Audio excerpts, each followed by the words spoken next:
معزز ناظرین السلام علیکم۔ ناظرین، قیامت کا ہولناک منظر دیکھ کر اچانک قیامت خیز شور و شغب اور نعرہ تکبیر کی گھنگھرٹ سے فضا گونج اٹھی۔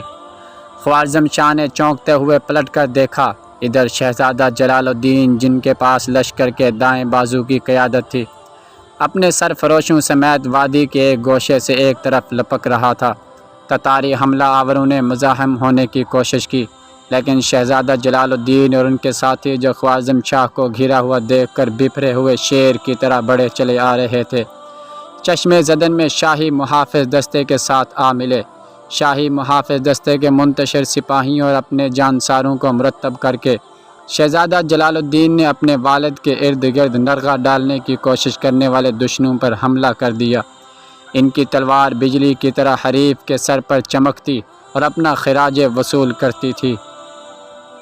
خوارزم شاہ دلیر بیٹے کی اس جرأت مندانہ کارروائی پر داد تحسین دے رہا تھا، اس کے دل سے دعائیں نکل رہی تھیں۔ جلال الدین کے پے در پے حملوں سے تاتاری منتشر ہو کر پیچھے ہٹ گئے اور قلب کی صفیں پھر سے مرتب ہو گئیں۔ لڑائی کا غبار اب آسمان کو مکمل طور پر چھپا چکا تھا، زمین پر سورج کی روشنی معدوم ہو چکی تھی، تلواریں اور نیزیں بجلی اور شعلوں کی طرح لپکتے دکھائی دے رہے تھے۔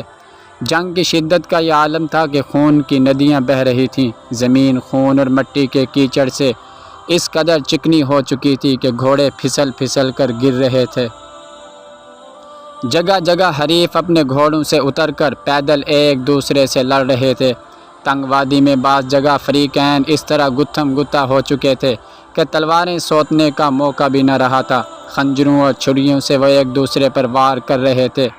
لڑائی کا پانسا لمحہ لمحہ بدل رہا تھا، کئی بار مسلمان آگے بڑھے اور کئی بار تاتاری ان کو دھکیل کر پیچھے لے گئے۔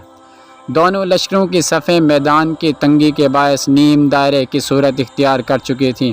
ایک بار ایک شدید حملے میں مسلمان سپاہی جوجی کے سر پر جا پہنچے، قریب تھا کہ جوجی مارا جاتا، مگر یکایک ایک خطائی شہزادہ اپنے دستے کے ساتھ اس کی کمک کو پہنچ گیا، یوں اس کی جان بچ گئی۔ ایک موقع پر تاتاری لشکر کے دونوں بازو خوارزمی فوج کے مہمنہ و میسرہ کے قدم اکھاڑنے میں کامیاب ہو گئے تھے۔ اس وقت ایک بار پھر شہزادہ جلال الدین کی قائدانہ صلاحیتیں ظاہر ہوئیں۔ انہوں نے فوج کی کمان کرتے ہوئے جوابی حملہ اس زور و شور سے کیا کہ تاتاریوں کو پیچھے ہٹنا پڑا۔ سورج غروب ہونے پر بھی موت و حیات کا یہ معرکہ جاری تھا۔ مغرب و عشاء کے درمیان رات کے اندھیروں میں دونوں فریقین میدان جنگ سے ہٹنے لگے۔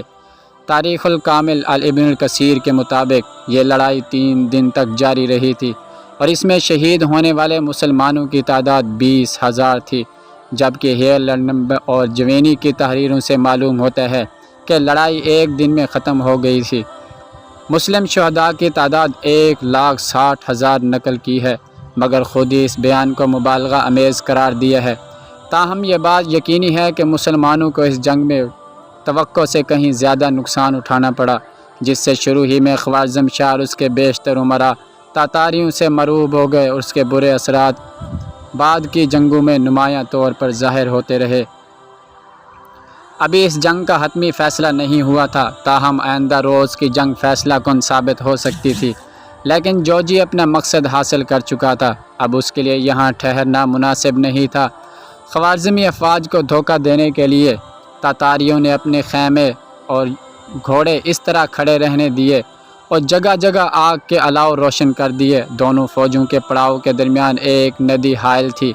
رات بھر تاتاری خیمہ گاہ میں جھل مل کرتیاں روشنیاں خوارزمی افواج کو یقین دلاتی رہیں کہ حریف یہیں موجود ہیں، لیکن صبح صادق کو جھپٹے انہوں نے دیکھا کہ تاتاری لشکر راتوں رات خاموشی سے کوچ کر کے یہاں سے جا چکا ہے۔ اب تاتاریوں کا تعاقب بے سود تھا اور پرخطر بھی۔ خوارزم شاہ نے جوجی کی واپسی پر اطمینان کا سانس لیا اور ان پہاڑوں سے واپس نکلنے میں دیر نہیں لگائی جو اس کی فوج کے بہترین حصے کا خون جذب کر چکے تھے۔ خوارزم شاہ دریائے سیحون عبور کر کے ساحلی فصیل بند شہروں میں فروکش ہو گیا۔ وہ سمجھ رہا تھا کہ تاتاری اب بھی اسی سمت سے حملہ آور ہوں گے، مگر افسوس کہ وہ صورتحال کا صحیح ادراک نہ کر سکا۔ سرکاری طور پر اس جنگ میں کامیابی کا اعلان کر دیا گیا تھا۔ فتح کا جشن منایا گیا اور ایک تقریب میں خوارزم شاہ نے بہادروں کو خلعتوں سے نوازا۔ آپ پڑھ چکے ہیں کہ چنگیز خان اپنی اصل فوج کے ساتھ وسط ایشیا کو جانے والی شاہراہ پہلو سے کتراتے ہوئے سیدھا مغرب کی طرف نکل گیا تھا۔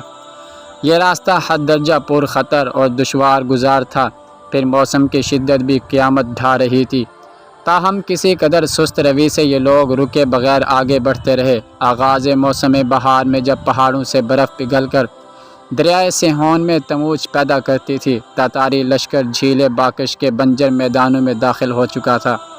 میدانی علاقے میں تاتاری فوج پوری تیز رفتاری سے آگے بڑھی اور دریائے سیہون کے قریب پہنچ کر خیمے گاڑ دیے، جو آگے جا کر بحیرہ اورال میں جا گرتا تھا۔ دریائے سیہون کا یہ حصہ خوارزم کی ان سرحدوں سے بہت دور تھا جہاں چند روز قبل تاتاریوں اور مسلمانوں کے مابین پہلا جنگی معرکہ ہوا تھا۔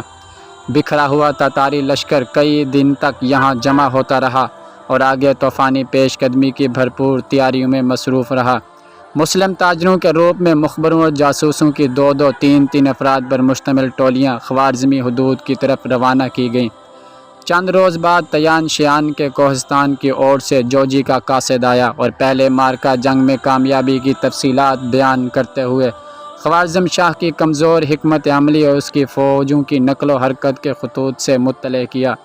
چنگیز خان نے 5000 تاتاریوں کو جوجی کی تقویت کے لیے روانہ کیا اور اسے حکم بھجوایا کہ دریائے سیہون سے خوارزم شاہ کے پیچھے ہٹتے ہی وہ دریا کے کنارے واقع شہروں کو تباہ و برباد کر کے مشرق سے پیش قدمی کرتا ہوا سمرقند کی طرف بڑھتا چلا جائے۔ دریائے سیہون کے پار ہزاروں جانیں گنوانے کے بعد خوارزم شاہ بقیہ لشکر کے ساتھ مملکت کے وسط میں پڑاؤ ڈال کر آئندہ کے لاہ حمل کے بارے میں غور و فکر کرنے لگا۔ جنگی حکمت عملی طے کرنے کے لیے دشمن کی نقل و حرکت سے پوری آگاہی ضروری تھی، مگر خوارزم شاہ کی بدقسمتی تھی کہ اس کے جاسوس اور مخبر اس موقع پر خبر رسانی کے فرائض کما حق و انجام نہیں دے رہے تھے۔ ممکن ہے ان میں سے بعض دشمن کے ہاتھوں بک چکے ہوں۔ بہرحال تاتاری لشکر کئی راستوں سے اس طرح دبے پاؤں سرکتا ہوا آ رہا تھا کہ خوارزم شاہ صورتحال سے صحیح طور پر واقف نہ ہو سکا۔ غرض یہ کہ پہلی لڑائی میں زبردست غیر متوقع نقصان اٹھا کر اس کی ساری خود اعتمادی اور غرور خاک میں مل گیا تھا۔ وہ اتنا ہراساں ہو چکا تھا کہ اس کی قوت فیصلہ سلب ہو گئی تھی۔ تاتاریوں کا ذکر چھڑتے ہی وہ کہہ اٹھتا، میں نے آج تک تاتاریوں سے زیادہ ثابت قدم اور جنگجو قوم نہیں دیکھی، ان سے بڑھ کر نیزوں اور تلواروں کا کاری زخم لگانے والا کوئی نہیں دیکھا۔ اس خوف و وحشت کے عالم میں اس سے قبل کہ وہ کچھ فیصلہ کرتا، اترار، کوکند اور دریائے سیہون کے کنارے آباد دیگر شہروں سے یکدم تاتاری یلغار کی خبر آ پہنچی۔ تقریباً تمام شہروں کے حکام نے شاہ سے کمک طلب کی تھی۔ ادھر جبی نویان جوجی سے علیحدہ ہو کر 20,000 جنگجو کے ایک لشکر کے ساتھ جنوب مشرق کی طرف سے ان پہاڑوں اور گلیشیروں کا چکر کاٹتے ہوئے جن سے دریائے سیہون نکلتا ہے سمرقند کی طرف بڑھ رہا تھا۔ خوارزم شاہ کو اس پیش قدمی کی اطلاع اس وقت ہوئی جب نویان سمرقند سے صرف 200 میل کے فاصلے پر رہ گیا تھا۔ مشرق اور مغرب سے تاتاریوں کی اس اچانک یلغار کی خبر سے خوارزم شاہ مزید بدحواس ہو گیا تھا۔ اب محاذ کا رخ کرنے والا دشمن کا لشکر 20,000 افراد پر مشتمل ہے، جس کے لیے سمرقند جیسے مضبوط قلعے پر قبضہ کرنا آسان نہیں ہے۔ اگر صورتحال سامنے ہوتی تو شاید خوارزم شاہ اتنا ہراساں نہ ہوتا، مگر اب وہ سمرقند اور دیگر شہروں کے دفاع کو انتہائی مشکل تصور کر رہا تھا۔ اس نے جنگی مشاورت طلب کی۔ امرائے دولت، ساران لشکر اور شہزادے دیر تک بحث و تمہیس میں مصروف رہے۔ کار آزمودہ جرنیلوں اور شہزادہ جلال الدین کی رائے یہ تھی کہ لشکر کو مجتمع رکھتے ہوئے کسی اہم محاذ پر تاتاریوں سے کھلے میدان میں فیصلہ کن مقابلہ کیا جائے۔ تجربہ کار سرداروں اور دلیر شہزادے کی یہ رائے بڑی معقول تھی۔ اگر اس پر عمل کر لیا جاتا تو کوئی وجہ نہ تھی کہ خوارزمی لشکر تاتاریوں کے ٹڈی دل افواج کو بھرپور جواب نہ دے سکتا، مگر افسوس کہ شاہ خوارزم نے اس رائے کو مسترد کر دیا۔ وہ خود دھوکے میں مبتلا تھا، یا ملت کی نگہبانی کے فرائض سے فرار کا قطعی فیصلہ کر کے قوم کو دھوکے میں رکھنا چاہتا تھا۔ اس نے سرداران لشکر کو باور کرایا کہ مملکت کے تمام قلعے اور فصیل بند شہر اتنے مضبوط ہیں کہ تتاری سر توڑ کوشش کر کے بھی کئی ماہ تک ان فتح حاصل نہیں کر سکیں گے اور فصلوں اور باغات کو لوٹ کر واپس چلے جائیں گے۔ لہٰذا ایک جگہ فیصلہ کن جنگ کی بجائے مختلف مقامات پر فصیل بند ہو کر دفاع کرنا کافی ہے۔ ناظرین، آج کے لیے اتنا ہی۔